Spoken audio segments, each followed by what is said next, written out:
Hallo und guten Abend. Welcome to AIDS 2024 Day in Review, presented by Plus Life and Gilead Sciences.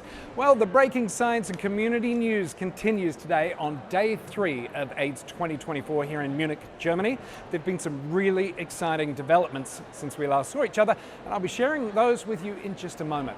Coming up a bit later, I'll have 3 interviews with some of the greatest minds in HIV, science, community, and person-centered care, including a one-on-one with Dr. David Malebranche on how confidence in treatment selection can support long-term success. But first, let's get to some of those headlines from the last 24 hours. The choking deaths must be restructured and restructured now.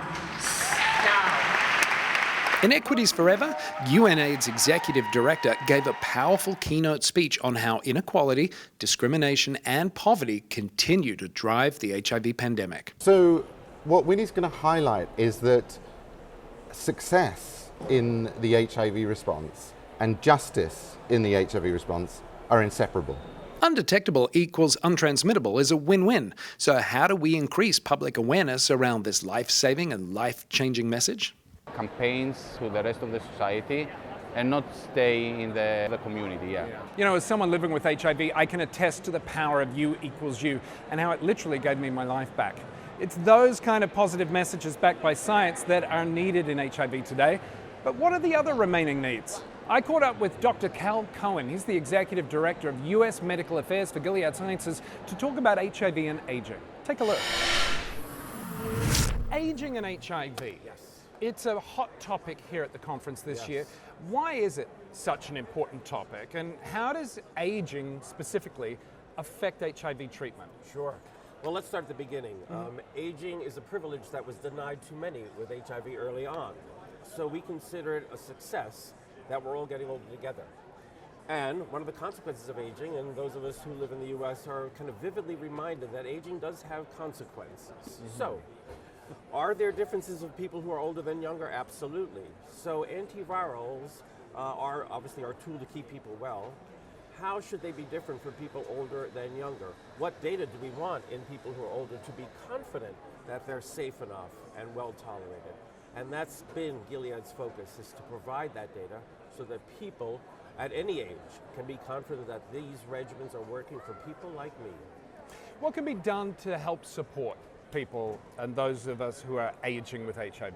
Sure, there's many things that can be done. At least in terms of medical science, again, it's providing data so that instead of a 65-year-old coming in and saying, do you have data in people like me? And we're saying, well, I've got data in younger people and it probably applies. How about, here's a study that was only in people 65 and older, like we have done. So I think that changes the confidence and it changes the conversation. So that's one. 2 is, what are the social supports? What are the issues around stigma, around loneliness, around community support, about normalizing aging?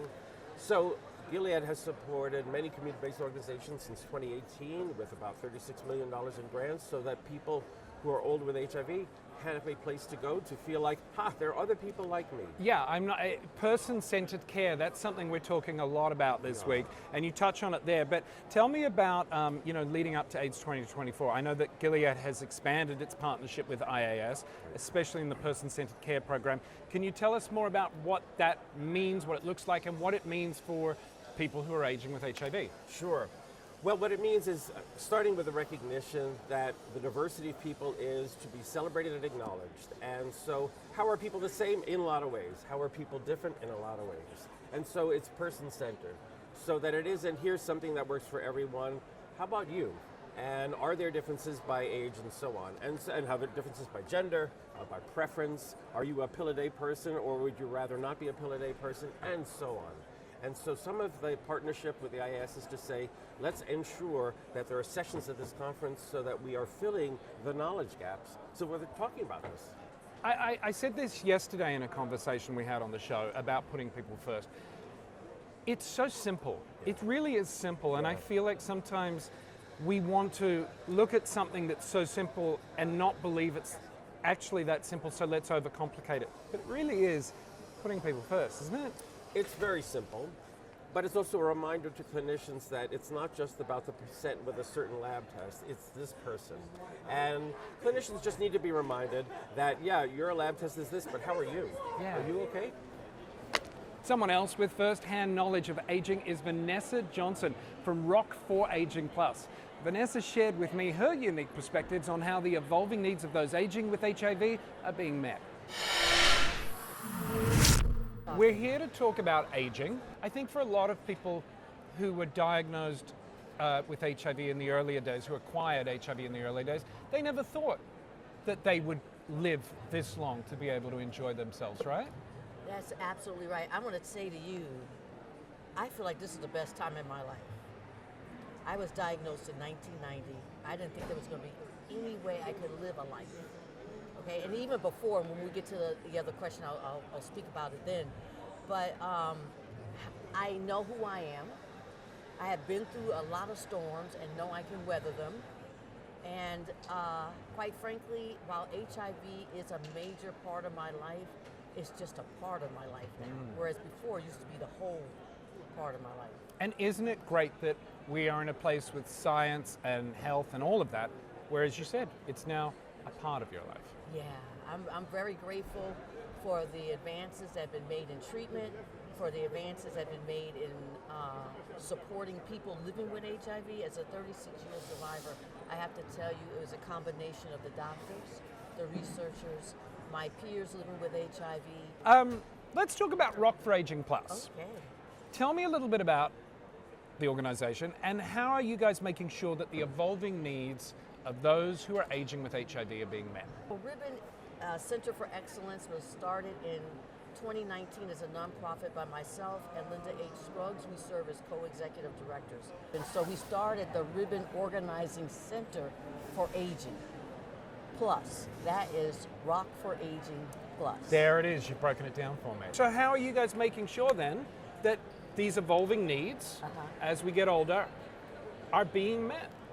Well, first and foremost, we focus on our strength, which is training and technical assistance, and we work with the grantees, and we work with the grantees, but we also partner with the grantees. So we have a national community action board that consists of grantees and community advocates who have been in HIV aging forever. One of the keystone activities we've done this year is being here at this conference.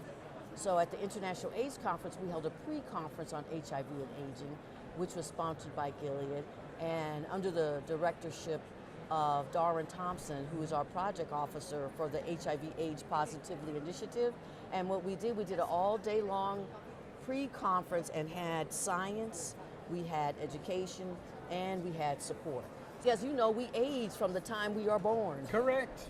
And then also, we also had to bring into the room the fact that there's a large cohort of young adults who were born with HIV who are also aging with us. Yeah. So not just folks who might have been acquired HIV in their teens and their 20s, because I didn't acquire HIV until I was in my early 30s. It doesn't matter when you acquire it, it's terrible. What can people like me, younger people who are living with HIV and who are advocates, what can we be doing to really help elevate and shine a spotlight on the older folks?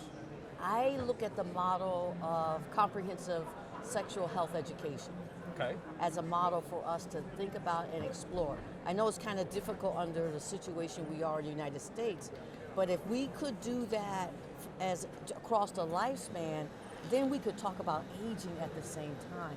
Because one of the things I noted when I was on the stage yesterday during the pre-conference was the fact that I didn't really understand sexuality or become comfortable with sexuality until my later years. It's one of the most natural things we do. It is the natural thing we do. It's the one thing we actually all do have in common. And you know what, we don't even want to talk about it. I don't mind talking about it with you. But older adults, I think we have to get older adults to start being able to talk about their sexual health so that they can take that message back to younger people.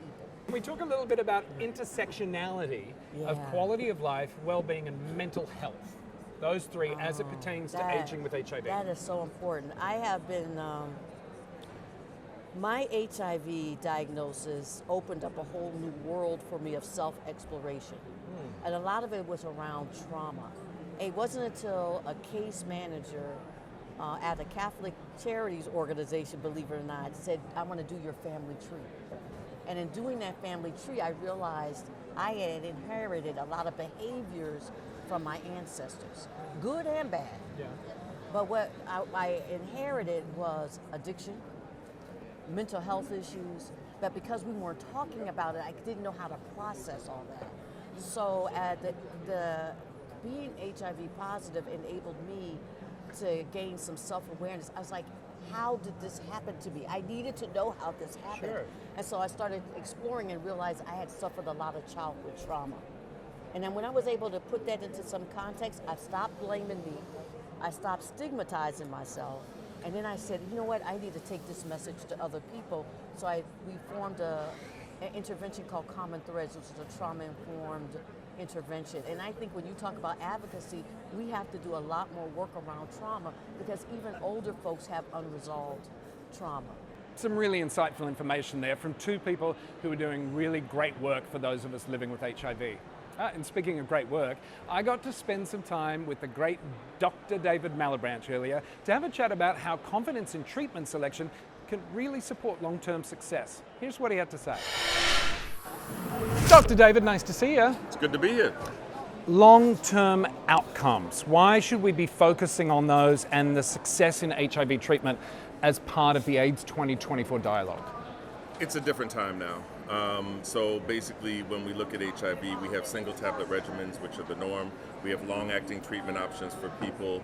And so the question is, how do we go beyond viral suppression? So all of these antiretroviral treatment regimens work very, very well. So they'll get people virally suppressed. So the goal is, how can we keep people engaged in care? How can we get them to think about primary care and their healthcare maintenance, other kind of comorbidities, where in the past it used to be, am I going to live over the next few months? Now it's more of, I'm going to live for the next few decades, so how can I really manage my health holistically instead of just being focused on HIV? Yeah, and so what are the individual treatment factors then that impact the long-term success of HIV? I mean, there's multiple treatment factors. It could be the medication regimen itself and kind of how it pans out with resistance, how durable it is, what kind of barrier it has to a virus when it mutates or becomes resistant. It also could have a lot to do with the person themselves, so what other medications they may be taking that could interact with the medications. It also could have something to do with their comorbidities. Anything that happens when we all get older, that can sometimes impact how effectively these regimens work. Are there factors, do you think, that are sort of beyond medicine to consider when we're talking about the long-term success of HIV? I think I know the answer, but let's hear it.